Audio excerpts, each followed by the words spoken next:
नमस्कार विद्यार्थी मित्रांनो, आज आपण इयत्ता 7वीच्या मराठी पाठ्यपुस्तकामधील पाठ अभ्यासणार आहोत. विद्यार्थी मित्रांनो, सध्याचं युग किंवा सध्याचा हा काळ जो आहे, तर या काळामध्ये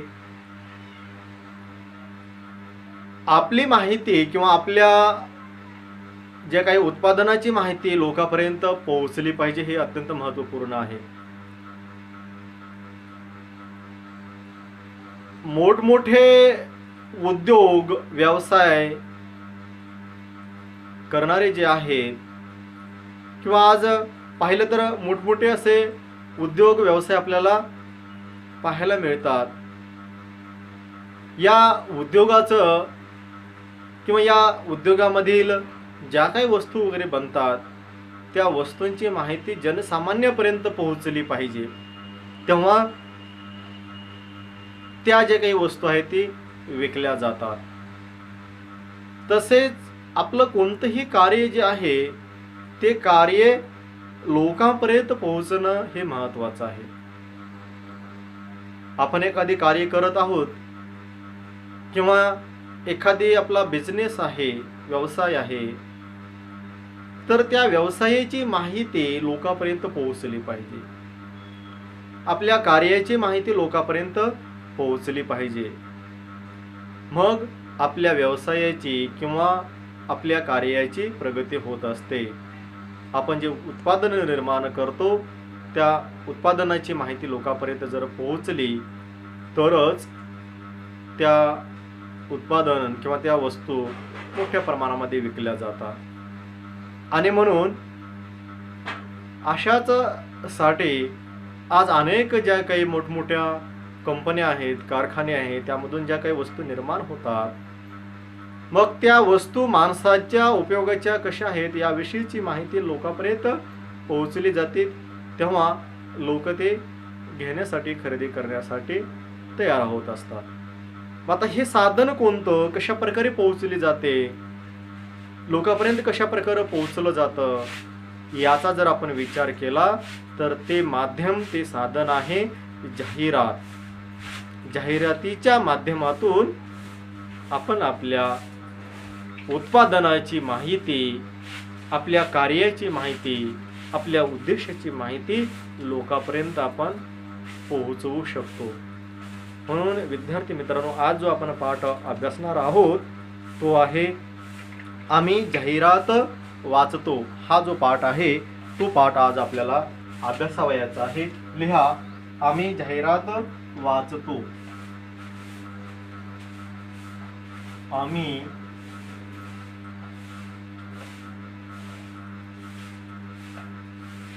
जाहिरात वाचतो. आम्ही जाहिरात वाचतो.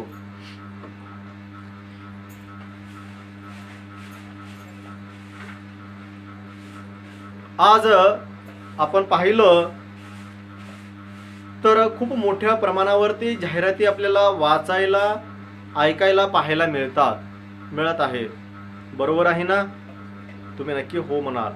आता ही जाहिराती कोणकोणत्या ठिकाणाहून आपल्याला पाहायला, ऐकायला मिळतात, वाचायला मिळतात?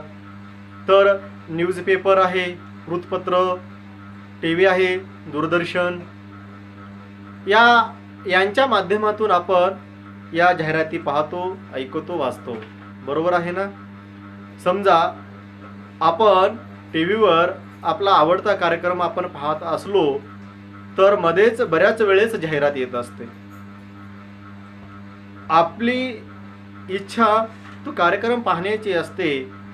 कार्यक्रम पाहत असताना, एखादी सिरियल, मूवी पाहत असताना आपल्याला तर पुढे नेमकं काय होणार आहे याची उत्सुकता आपल्या मनामध्ये असते आणि नेमकं अशाच वेळेस जाहिरात दाखवली जाते आणि ती बराच काळ चालत असते.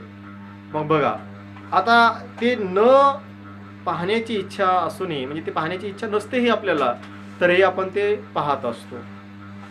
मग बऱ्याच वेळेस तेच पाहून आपल्यालाही त्या जाहिरातीचं माहिती होऊन जातं, त्या कोणत्या वस्तूबद्दल ते माहिती सांगत आहे याचंही ज्ञान आपल्याला होऊन जातं.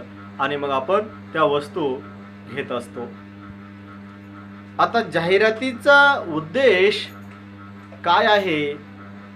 तर जाहिरातीचा उद्देश आहे आपल्या मालाची, उत्पादनाची माहिती लोकांपर्यंत पोहोचवणे. त्या हा जाहिरातीचा उद्देश. आणि तसेच ते जे काही उत्पादन आहे, वस्तू आहे, पदार्थ आहे, तो आपल्या उपयोगाचा कसा आहे याचीही माहिती लोकांपर्यंत पोहोचवून त्याचा जास्तीत जास्त खप कसा वाढेल, विक्री कशी होईल, हे पाहणं म्हणजेच जाहिरातीचा हा उद्देश आहे. आता बघा, आपण टीव्ही पाहताना अनेक जाहिराती पाहतो, अनेक जाहिराती. आता उदाहरणादाखल मी तुम्हास काही जाहिराती इथं सांगणार आहे. आता उदाहरणामध्ये समजा आपल्याला लक्स साबणाची जाहिरात दाखवली जाते. अनेक गुलाब दाखवले जातात, त्यामध्ये अनेक सुंदर तरुणी त्यामध्ये आलेली दिसते आपल्याला. आणि ती सांगते की माझ्या सौंदर्याचं रहस्य काय आहे, तर ही लक्स साबण. आता विचार करा, जर ही लक्स साबण असं वापरून इतकं जर सौंदर्य आपल्याला मिळत असेल, तर आपल्या देशातीलच नाही, आफ्रिका देशामधीलही लोक गोरे झाले असते, सुंदरता त्यांना प्राप्त झाली असते. तरीही आपण ती जाहिरात बघतो आणि जाऊन लक्स साबण किती जरी महाग असेल तर आपण खरेदी करतो. अशा प्रकारच्या या जाहिराती, म्हणजेच त्या जाहिरातीचा उद्देशच असा असतो की वस्तूविषयी माहिती सांगणे आणि ग्राहकाच्या मनामध्ये त्याविषयीचं आकर्षण निर्माण करणे. आणि हे मोठ्या प्रमाणामध्ये अशा प्रकारच्या या जाहिरातीचं जे काही उदाहरणं आपल्याला पाहायला मिळतात. याही पेक्षा आता आणखी सांगेन, आता काही मुलांसाठीच्या जाहिराती वेगळ्या, मुलींसाठीच्या वेगळ्या, प्रौढ माणसांच्या, स्त्री पुरुषांच्या वेगळ्या, वृद्धांसाठीच्या जाहिराती वेगवेगळ्या प्रकारच्या असतात. त्यामधूनही आपल्याला वेगवेगळा संदेश या जाहिरातीमधून आपल्याला मिळत असतो. आता यामध्ये काही जाहिराती असे असतात, काही क्रीम वगैरे दाखवलं जातं, जेणेकरून ती क्रीम आपण वापरलं तर आपण म्हणजेच आपला कलर खूप उजळेल वगैरे इत्यादी वगैरे अशी काही माहिती सांगितली जाते. माझ्या सौंदर्याचं रहस्य अशा प्रकारचं आहे, त्यामधून सांगितलं जातं. अनेक अशा काही जाहिराती आहेत. समजा आता उदाहरणादाखल मी काही सांगेन. उदाहरणामध्ये फेअर अँड लवली म्हणून असणारी क्रीम आहे, रूपमंत्रा क्रीम आहे. आता तुम्हाला बरेच माहिती आहेत त्यामध्ये, पण मी काही एक दोन याचं असलेलं मी सांगितलं तुम्हाला. ते जर किती जरी महागडं असेल तरी आपण ते खरेदी करतो आणि त्याचा उपयोग करण्याचा आपण प्रयत्न करतो. म्हणजे अशा प्रकारची आकर्षक मांडणी या जाहिरातीमध्ये केलेली असते आणि त्यामुळे आपण ती वस्तू आपण खरेदी करतो. अशा प्रकारचं असणाऱ्या या जाहिराती. म्हणून हे जाहिरातीचं युग आहे असं म्हणलं तरी वावगं ठरणार नाहीये, कारण आज प्रत्येक गोष्टीची जाहिरात केली जाते. अनेक पद्धतीची जाहिरात केली जाते. काही ठिकाणी बघा, आपल्याला एखादे उदाहरण सांगायचं जर असेल, आपण कपड्याच्या एखाद्या शॉपमध्ये, दुकानामध्ये आपण गेलो की आपल्या लक्षात येईल अनेक प्रकारे जाहिरात केलेली असते की तुम्ही 2 साडी खरेदी केला तर 1 साडी फ्री, 2 ड्रेस खरेदी केला तर 1 ड्रेस फ्री. म्हणजे अशाही प्रकारची जाहिरात आपल्याला पाहायला मिळते. किंवा 10% डिस्काउंट, 50% डिस्काउंट, 30% डिस्काउंट. म्हणजे अशा प्रकारचे, म्हणजे ग्राहकांना जितकं शक्य असेल तितकं ते आकर्षित करतात आणि वस्तू विकल्या जातात. अशा प्रकारच्या या जाहिरातीचा इथं उद्देश आहे. अशा प्रकारची इथं जी काही जाहिरात आहे या जाहिरातीचा आपल्याला इथं अभ्यास करावयाचा आहे. आतापर्यंत मी जाहिरातीचे उद्देश, जाहिरात कशासाठी केली जाते हेच या पाठाच्या अनुषंगानंच मी इथं स्पष्टीकरण तुम्हाला देत होतो. आता आपल्याला अभ्यासासाठी एक आपल्या पाठ्यपुस्तकामध्ये पेज नंबर 27 वरती, 27 पेज नंबरवरती जाहिरात एक दिलेली आहे. तर त्या जाहिरातीमध्ये काय काय गोष्टी आहेत हे तुम्हाला पाहता येऊ शकेल. तुम्ही इथं बघू शकाल. बघा, लक्षात येत असेल तुमच्या. या ठिकाणी वेगवेगळ्या प्रकारचं काही इथं पुस्तकं वगैरे आहेत लावून ठेवलेले. आणि यामध्ये सांगितलेलं आहे, पहा काय सांगितलेलं आहे ते लक्षात तुमच्या येईलच. खुशखबर खुशखबर खुशखबर, शब्द गंगा येऊ द्या घरोघरी, अशा प्रकारची इथं माहिती सांगण्यात आलेली आहे. म्हणजे जाहिरात कशा प्रकारची केली जाते बघा. त्याच्यानंतर पुस्तकांचे भव्य प्रदर्शन, प्रदर्शनाचे वैशिष्ट्ये, ही माहिती वगैरे सगळं अशा प्रकारचं तुम्ही आपल्या पाठ्यपुस्तकामध्ये आहेच, ते पहा.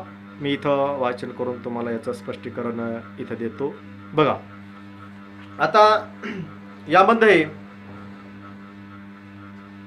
खुशखबर खुशखबर खुशखबर अशा प्रकारचे येतं. शब्दगंगा येऊ द्या घरोघरी, म्हणजेच आता न्यूजपेपरमध्ये वगैरे येणारी जाहिरात असेल, टी व्हीमध्ये येणारी असेल, तर शब्दांची रचना आकर्षक पद्धतीने त्याच्यामध्ये केलेली असते, की लोकांचं लक्ष तिकडे वेधलं गेलं पाहिजे. अशा प्रकारची रचना त्या जाहिरातीची असते. योग्य शब्दरचना आणि कमी शब्दांची आवश्यकता तिथं असते. कमी शब्दामध्ये जास्तीत जास्त माहिती मिळाली पाहिजे, हा जाहिरातीचा उद्देश असतो किंवा जाहिरात लेखनाचा उद्देश असतो. पुस्तकांचे भव्य प्रदर्शन, म्हणजे तिथं माहिती दिलेली आहे. पुस्तकांचं काय आहे? भव्य प्रदर्शन आहे. त्यानंतर प्रदर्शनाची वैशिष्ट्ये, छोट्यासाठी व मोठ्यासाठी स्वतंत्र दालन. छोट्यासाठी व मोठ्यासाठी स्वतंत्र दालन असं म्हटलेलं आहे. आता छोट्यासाठी म्हणजेच काय, लहानांसाठी, आणि जे काही मोठे आहेत त्यांच्यासाठी स्वतंत्र हॉल उपलब्ध आहेत असे सांगितलेले. नामवंत साहित्यिकांची पुस्तके, म्हणजे नामवंत लेखक आहेत, प्रसिद्ध लेखक आहेत, फेमस जे काही रायटर आहेत त्यांचे विविध असणारे पुस्तके इथं प्रदर्शनामध्ये ठेवण्यात आलेली आहेत. यानंतर विविध विषयावरील पुस्तके, अनेक विषयावरती असणारे पुस्तकेही इथं उपलब्ध आहेत. म्हणून विविध विषयावरचे पुस्तके असं इथं वैशिष्ट्य इथं घेतलेलं आहे. मुलांसाठी आवडत्या गोष्टींची, प्रयोगांची, कोड्यांची आणि कृतींची पुस्तके. बघा, मुलांसाठी आवडत्या गोष्टींची, तसेच प्रयोगांची, कोड्यांची आणि कृतींची पुस्तके. आता लहान मुलांना काय आवडतं, तर वेगवेगळ्या गोष्टींची पुस्तके आवडतात. आता बघा, मुलांना गोष्टी ऐकायला आवडतं, गोष्टी वाचायलाही आवडतं. आता तुम्हा मुलांना काय आवडतं ते तुम्ही ठरवा. आताचे जर मुलं जर आपण पाहिलो, म्हणजेच आता सध्याचे, तर आताच्या मुलांना फक्त मोबाईल आवडत आहे, मोबाईलवरील गेम खेळायला आवडतो आहे. बरोबर आहे. या मोबाईलवरील गेम खेळण्यामुळे तरी आज विद्यार्थ्यांचं, मुलांचं खूप मोठ्या प्रमाणावरती नुकसान होत आहे. विद्यार्थी मित्रांनो, मोबाईलवरचे जे काही गेम तुम्ही खेळता, तर हे तुमच्या आरोग्यासाठी घातक आहे. हे परत परत आपण वृत्तपत्रामध्ये वाचतो, दूरदर्शनवरती सुद्धा पाहतो, अनेक ठिकाणची आपण माहिती ऐकतो, वाचतो, पाहतो, तरीही आपण त्याचं गांभीर्य, त्याची सिरियसली आपण घेत नाही आहे. हे आपलं दुर्दैव म्हणायला हरकत नाही आहे. कारण पबजी वगैरे सारखे गेम आज पाहिलं तर बघा, मी कधी कधी शिकवत काही गोष्टी सांगू इच्छित आहे. कारण या गोष्टीपासून आपण, जर आपलं नुकसान होत असेल ज्या गोष्टीपासून, त्या गोष्टीपासून आपण दूर झालं पाहिजे. जे आपल्या आरोग्यासाठी चांगले आहेत, आपल्या उन्नतीसाठी ज्या काही चांगल्या गोष्टी आहेत, मग ते कुठलेही असोत, आपण ते स्वीकारायला हरकत नाही आहे. ज्या मोबाईलला आपण वापरायला नको म्हणत होतो, पण त्याचा उपयोग आपण जसा करू तसा योग्य किंवा अयोग्य आहे. जर आपण शैक्षणिक घटकासाठी किंवा शिक्षणासाठी जर मोबाईलचा आपण उपयोग करत असलो, तर आपल्या ज्ञानामध्ये वृद्धीसाठी ते चांगलं आहे. पण ते रात्रंदिवस जर गेम खेळण्यामध्ये जर आपण मोबाईल उपयोगात आणत असो, तर ते आपल्या आरोग्यासाठी धोकादायक होऊ शकतं. विद्यार्थी मित्रांनो, तुम्ही बऱ्याच वेळेस न्यूज वाचला असाल किंवा न्यूज पेपर दररोज जर तुम्ही वाचत असाल, तर तुमच्या लक्षात येईल बऱ्याच वेळेस न्यूजपेपरमध्ये आपण वाचलेलं आहेच की पबजी गेम खेळत खेळत असणारे काही माणसं, काही व्यक्ती मृत्यू पावलेले आहेत, वेडे झालेले आहेत त्याच्यामध्ये. तेव्हा विद्यार्थी मित्रांनो, मोबाईलपासनं दूर राहा. म्हणजेच जे काही गेम्स वगैरे आहेत हे खेळण्यापासून दूर राहा. योग्य प्रमाणामध्ये आणि योग्य कार्यासाठीच त्याचा जर आपण उपयोग केलो तर ते आपल्या हिताचं ठरू शकतं. आता पहा, आपल्याकडे धारदार शस्त्र आहे, आपल्याकडे तलवार आहे समजा. त्या तलवारीचा उपयोग कुणाचं रक्षण करण्यासाठी, स्वतःचं रक्षण करण्यासाठी जर उपयोगात आणलो तर ते आपल्यासाठी उपयोगाचं आहे. पण ते आपला घात करण्यासाठी उपयोगात आणलो तर ते धोकादायक आहे. तशा प्रकारचं कोणतीही गोष्टीचे फायदे आणि तोटे असतात. मग ते आपण त्याचा वापर कसा करतो यावरून त्याचं फायदे आणि तोटे ठरू शकते. म्हणून विद्यार्थी मित्रांनो, इथं मुलांसाठी आवडत्या गोष्टींची पुस्तके असं म्हणण्यात आलंय, तर आपण आवडत्या गोष्टी आपण वाचन केलं पाहिजे. आता पाहिलं तर मुलांचं अवांतर वाचन खूप कमी दिसत आहे. खंत वाटते. पालक हे याकडे दुर्लक्ष करत असलेलं दिसून येत आहे. पालकांनाही आपले मुलं काय वाचावेत याविषयी बहुतांशी प्रमाणामध्ये दुर्लक्ष करत असलेलं मला तरी दिसून येतं. म्हणून कोणीतरी या चांगल्या गोष्टी सांगणं गरजेचं आहे. विद्यार्थी मित्रांनो, जितकं तुम्ही पुस्तकाला जवळ कराल, अभ्यासाव्यतिरिक्त, अभ्यासाचे तर पुस्तकं आपल्याला अभ्यासायचेच आहेत, पण त्याच्या व्यतिरिक्त जे चांगले चांगले ज्ञान देणारे असे काही पुस्तकं आहेत त्याचं वाचन आपण केलं पाहिजे, जेणेकरून आपल्या ज्ञानामध्ये भर पडत असते. विविध प्रकारचं ज्ञान आपल्याला मिळतं, माहिती आपल्याला मिळत असते. म्हणून आपण विविध पुस्तकांचं आपण वाचन केलं पाहिजे. तर मोबाईलचं जे काही गेम खेळण्याचं जे काही तुमचं वेळ आहे तर ते वेळ दूर कराल अशी मी इथं अपेक्षा व्यक्त करतो. आणि निश्चितच तुम्ही पबजी वगैरे सारखे कुठलेही असे काही गेम्स तुम्ही खेळणार नाहीत.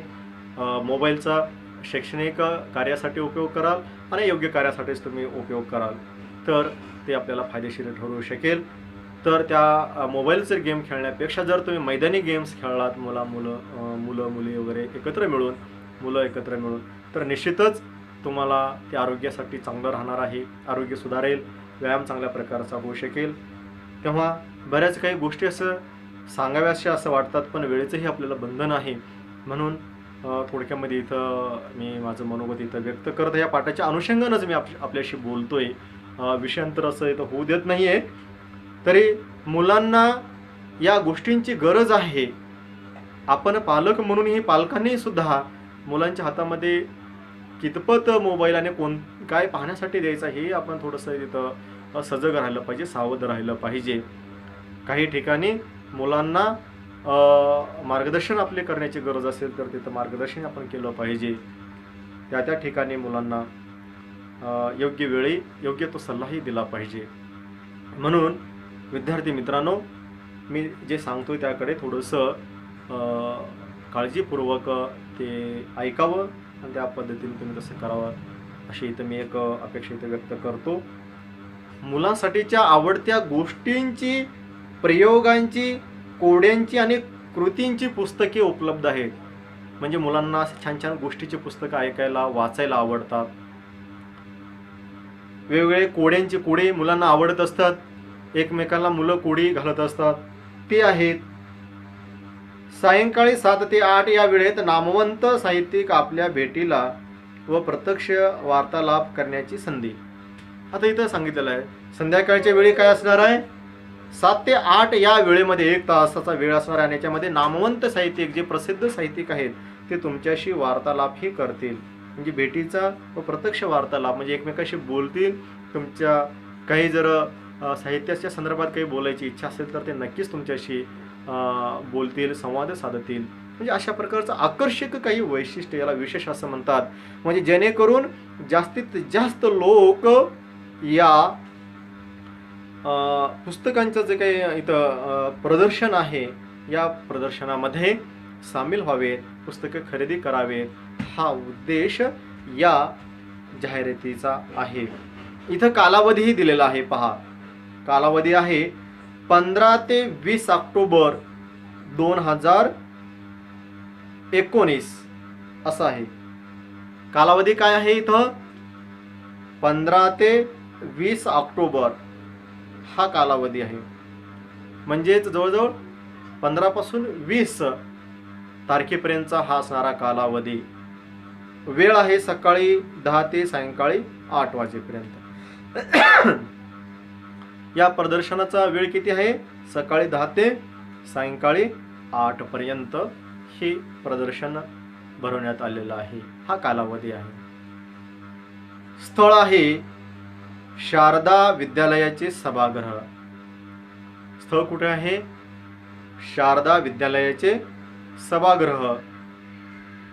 म्हणजेच शाळेमध्येच, स्कूलमध्येच हे प्रदर्शन भरवलेलं आहे. म्हणजे शाळेचं जे काही सभागृह असेल तिथं हे प्रदर्शन भरवलेलं आहे. पुन्हा बघा, आणि आकर्षक काय माहिती सांगितलेली आहे.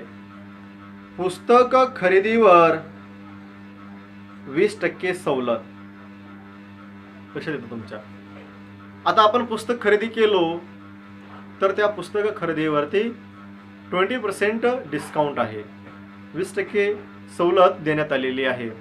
आणि सवलत म्हणल्यानंतर आपण कोणतीही गोष्ट खरेदी करतो. आता बघा, बऱ्याच वेळेस असं असतं, अनेक वस्तू आपण आता ऑनलाईन वस्तू आपण काही खरेदी करतो, तसेच काही प्रत्यक्ष वस्तू आपण खरेदी करतो. आपण मी मागेच असं म्हणलेलं आहे तुम्हाला, 2 साड्या जर आपण खरेदी केलो तर 1 साडी फ्री. म्हणजे आपण लगेच ती साडी खरेदी करण्यासाठी जातो. 2 ड्रेस खरेदी केलात तर 1 ड्रेस तुम्हाला फ्री मिळणार आहे. म्हणजे अशा प्रकारचं, म्हणजे आपण अशा ठिकाणी जाऊन ती नक्कीच वस्तू आपण खरेदी करण्यास जातो. आपण काही ऑनलाईन वगैरे मोबाईलची वगैरे खरेदी करतो तर 30% डिस्काउंट आहे, आपण तो मोबाईल खरेदी करतो. तसेच इतर अनेक अशा काही वस्तू असतात, म्हणजे त्यामध्ये काही डिस्काउंट दिलं की आपण मग ते वस्तू, चला काही का असेना किमतीपेक्षा काही कमी किमतीस आपल्याला इथं वस्तू मिळत आहेत असं आपण गृहीत धरतो आणि आपल्याला ते खरेदी करायला मग आवडतं. आपण जातो, त्या वस्तू खरेदी करतो. म्हणून इथं सुद्धा जी काही पुस्तकं जी आहेत, वेगवेगळ्या प्रकारची जी पुस्तकं आहेत, या पुस्तकांचं खरेदी करण्यासाठी 20% सवलतही इथं देण्यात आलेली आहे. म्हणून इथं पुस्तकं खरेदी करण्यासाठी लोकांची गर्दी होऊ शकते. म्हणून अशा प्रकारच्या काही इथं आकर्षक सवलती सुद्धा दिलेल्या असतात. बऱ्याच वेळेस आपण शहरामधून ते जात असताना किंवा शहरामधील जाऊन काही वस्तू खरेदी करत असताना अशा प्रकारचं डिस्काउंट वेगवेगळ्या प्रकारचं आपल्याला पाहायला मिळतं. तसेच बघा, आपण नवीन ज्या काही वाहन खरेदी करतो, गाड्या खरेदी करतो, अशा वेळेस आपल्या लक्षात येईल की काही मुहूर्त आहेत आपल्या आता भारत देशामध्ये आपण मानतो, आणि म्हणून त्या मुहूर्ताच्या दिवशी 2-3 दिवस किंवा आठवडाभर त्यामध्ये त्या वाहन खरेदीला बरेच प्रमाणामध्ये, काही % डिस्काउंट दिलं जातं. आणि मग त्या कालावधीमध्ये जे लोक खरेदी करतात तर त्यांना त्यामध्ये डिस्काउंट दिलं जातं आणि मग मोठ्या प्रमाणावरती बघा खरेदी होते. अशा प्रकारचं आहे. त्याच्यानंतरचं, त्वरा करा, आपला पुस्तक संग्रह समृद्ध करा. बघा, आकर्षक वाक्य ही इथं शब्दरचना ही केलेली आहे. म्हणजे त्वरा करा, आपला पुस्तक संग्रह समृद्ध करा. काय करायचं आहे? त्वरा करा म्हणजे काय? लवकर लवकर या, लवकर करा, लवकर पुस्तके खरेदी करा असा अर्थ. आपला पुस्तका संग्रह समृद्ध करा म्हणजे तुमच्या पुस्तकांचा जो काही संग्रह आहे तो समृद्ध केलेला करा असं ते म्हणत आहेत. अशा प्रकारचा अर्थ. आपण वाचन वाढवलं पाहिजे, पुस्तकांचं वाचन केलं पाहिजे, विविध गोष्टी, कथांचं, वेगवेगळ्या प्रकारचं ज्ञानांचा संग्रह आपण वाचन केलं पाहिजे, वेगवेगळ्या पुस्तकांचा संग्रह आपण संग्रह केला पाहिजे आणि त्याचं वाचन केलं पाहिजे. विद्यार्थी मित्रांनो, आपण आपल्या आई वडिलांकडे आपल्याला नवीन ड्रेस पाहिजे किंवा एखादी वस्तू पाहिजे म्हणून आपण हट्ट धरत असतो. एखाद्या वेळेस आपल्या आई वडिलांकडे जरी पैसे जरी नसतील तर त्यांनी काहीतरी तडजोड करतात आणि तुमची इच्छा पूर्ण करत असतात. तुम्हाला उदाहरणामध्ये सायकल हवी असेल, ड्रेस हवा असेल तर अशा गोष्टी तुम्हाला घेऊन देतात. पण विद्यार्थी मित्रांनो, एकतरी असा विद्यार्थी आहे की पुस्तकासाठी हट्ट धरलेला आहे? सांगा बरं. एकही असा विद्यार्थी मला दिसू शकणार नाहीये की मला पुस्तक हवं आहे, मला अवांतर पुस्तकं वाचायला पाहिजेत, मला वेगवेगळ्या प्रकारची पुस्तकं हवे आहेत, मला ती वाचायची आहेत, म्हणून असा हट्ट जर धरलात तुम्ही, तर कोणत्या आईवडिलांना आनंद होणार नाहीये की आपला मुलगा, आपली मुलगी पुस्तक वाचण्यासाठी हट्ट धरत आहे आणि त्याच्यासाठी पुस्तक हवे आहेत. तर तुम्हाला तुमचे आईवडील काही करतील, तुम्हाला पुस्तकं खरेदी करून वाचण्यासाठी देतील. पण तुमची अशी अवस्था आहे की शालेय अभ्यासक्रमाचीच पुस्तकं वाचण्याचा तुमचा तिथं प्रश्न निर्माण झालेला आहे. मग अवांतर पुस्तकं कधी वाचणार आहात? त्यासाठी विद्यार्थी मित्रांनो मी म्हणेन की आपण शालेय अभ्यासक्रमाचा तर असणारे पुस्तकांचा अभ्यास केलाच पाहिजे, तरी अवांतर पुस्तकेही आपण वाचन केलं पाहिजे, ज्यामुळे आपला एक व्यापक दृष्टिकोन बनतो आणि आपण चांगल्या प्रकारे अभ्यास करू शकतो, ज्ञानी बनू शकतो, ज्ञान मिळू शकतं आपल्याला. म्हणून पुस्तकांचा संग्रह वाढवा. आपण पुस्तकांचा संग्रह वाढवत नाहीये, आपण कपड्यांचा संग्रह वाढवतो, अनेक खेळांच्या वस्तूंचा संग्रह वाढवतो. मी या गोष्टीला नको असं म्हणत नाहीये, पण या गोष्टी जसं आपण वाढवतो तसंच त्याकडे थोडंसं त्या गोष्टी काही कमी कराव्यात. जसं खेळाचं साहित्य असेल, आपल्या कपड्यांचं असेल, तर यामध्ये थोडंसं आपण कमी केलं पाहिजे. आपण पुस्तकाकडेही लक्ष दिलं पाहिजे, पुस्तकांचाही संग्रह आपण वाढवला पाहिजे. विद्यार्थ्याचं लक्षण आहे की अनेक पुस्तकांचं संग्रह, त्या पुस्तकांचं वाचन, त्यासच आपण विद्यार्थी म्हणू शकतो. विद्यार्थी मित्रांनो, आज आपण अनेक असे काही थोर मोठे जे होऊन गेले त्यांचं जर उदाहरण पाहिलं तर त्यांच्याकडे पुस्तकांचा संग्रह असलेला आपल्याला आनंद दिसून येतं. माजी राष्ट्रपती माननीय डॉक्टर APJ अब्दुल कलाम असतील, डॉक्टर बाबासाहेब आंबेडकर असतील, या जे काही थोर विभूती होऊन गेलेले आहेत, यांच्याकडे पुस्तकांचा संग्रह त्यांनी केलेला होता. पुस्तकं वाढवलेली होते, पुस्तकं मागवलेले होते आणि त्या पुस्तकांचं वाचन त्यांनी केलेलं होतं. हे अत्यंत महत्त्वाचं आहे. म्हणून नुसते पुस्तकं संग्रहित करूनही उपयोग नाही आहे, त्या पुस्तकांचा अभ्यास केला पाहिजे, वाचन केलं पाहिजे. उद्घाटन समारंभ 15 ऑक्टोबर सकाळी ठीक 10 वाजता, म्हणजे ते पण सांगण्यात आलेलं आहे. किती तारखेला करण्यात आलेलं आहे? 15 ऑक्टोबर सकाळी ठीक 10 वाजता. आणि उद्घाटक कोण आहेत? शारदा विद्यालयाचे संस्थापक श्री विजेंद्र सातपुते. एखादी प्रसिद्ध व्यक्ती वगैरे असं त्या उद्घाटन करण्यासाठी बोलवले जाते.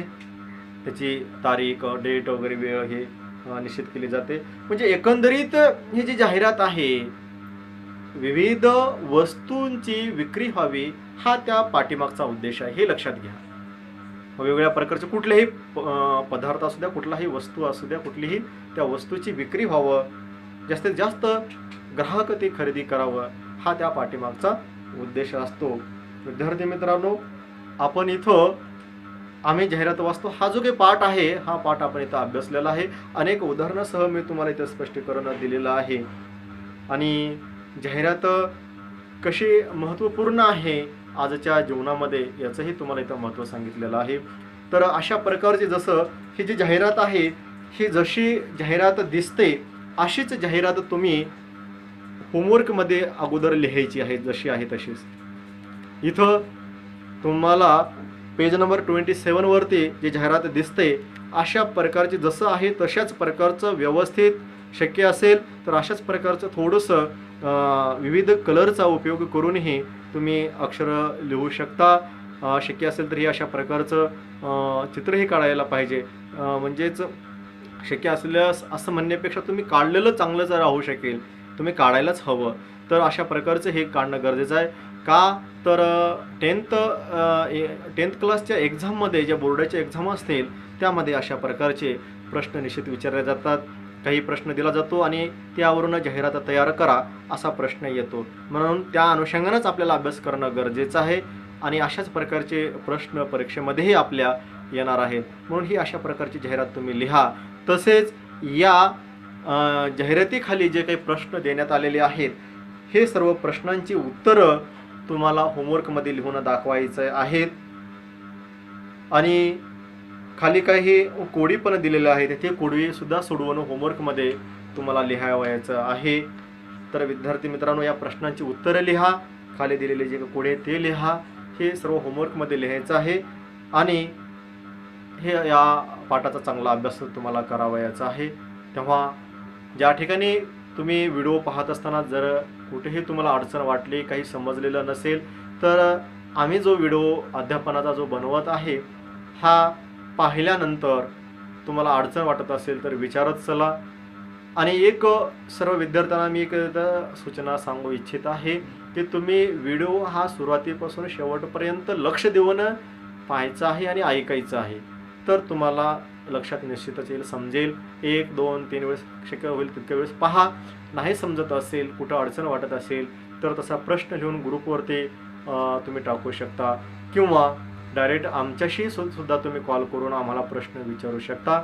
आम्ही तुमच्या शंकेचं निरसन निश्चित करू. धन्यवाद. इथं आपण थांबूया.